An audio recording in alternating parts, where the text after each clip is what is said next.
Jika kita membuka Alkitab, maka kita akan melihat bahwa daftar isinya terdiri dari dua bagian besar, yaitu Perjanjian Lama dan Perjanjian Baru. Kata perjanjian mengacu pada sebuah ikatan perjanjian yang merupakan inti dari kedua bagian ini. Kedua bagian ini menceritakan sebuah kisah yang sangat hebat dan berliku-liku tentang ikatan perjanjian antara Allah dengan bangsa Israel dan segenap umat manusia. Perjanjian Lama yang disebut sebagai Tanakh dalam tradisi Yahudi merupakan kumpulan dari gulungan 39 tulisan orang Israel yang dikerjakan dalam kurun waktu lebih dari 1000 tahun.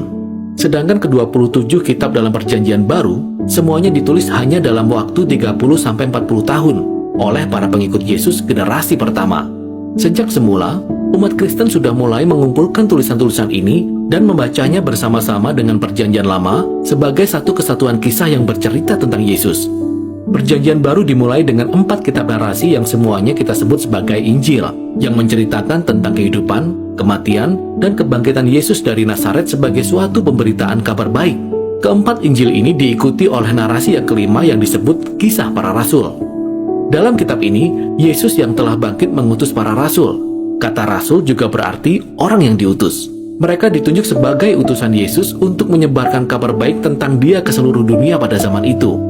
Setelah itu, Kisah Para Rasul dilanjutkan dengan kumpulan surat-surat dari para rasul yang ditulis untuk memberi pengajaran dan pedoman bagi para pengikut Yesus dalam komunitas setempat yang disebut sebagai jemaat. Ada 13 surat yang berhubungan dengan Rasul Paulus, dan surat-surat ini tidak disusun berdasarkan urutan waktu penulisan, melainkan dari yang terpanjang sampai yang terpendek. Lalu ada surat untuk orang-orang Ibrani yang ditulis oleh teman dekat para rasul, tetapi tidak disebutkan namanya. Setelah itu ada surat dari Yakobus, Yudas, Petrus, dan Yohanes. Dua yang pertama merupakan saudara-saudara Yesus, dan dua berikutnya adalah para pengikutnya yang pertama. Kitab terakhir dalam Perjanjian Baru adalah Kitab Wahyu, sebuah surat yang ditujukan kepada 7 jemaat dan berisikan kata-kata nubuatan yang menjadi tantangan dan penghiburan bagi semua pengikut Yesus. Jadi itulah kitab-kitab dalam Perjanjian Baru.